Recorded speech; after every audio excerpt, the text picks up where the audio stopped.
Alright, whenever I'm fishing the shaky head, the way I'm going to start off, I'm going to make a cast out there. And like I said, I don't care to throw this thing around wood, rock. I'll throw it anywhere that I think a bass will be. The way I've got it rigged, I don't have to worry about it getting hung up. But the first thing you want to do is take the worm and put it up on the hook, right about to where that bend starts.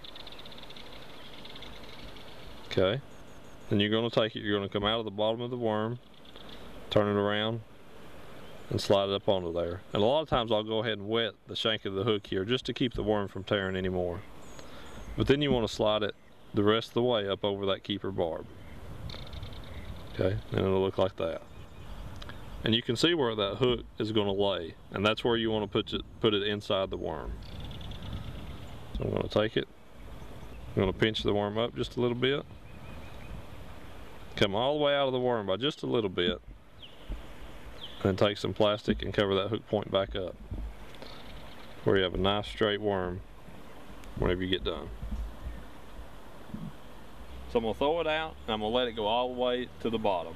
And you'll get a lot of bites on that initial drop a lot of times. You'll get a lot of fish before it ever even hits the bottom. But once it does, once it hits the bottom, I'll let it sit there for a few seconds. And then I'm just going to raise the rod tip just a little bit and kind of just move that bait, you know, maybe a foot.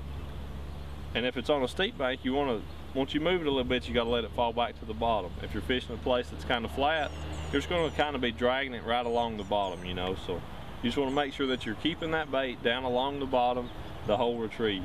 And I don't necessarily shake it a lot. I just more or less kind of drag it, or lift and drop is what I like to do with that for the most part.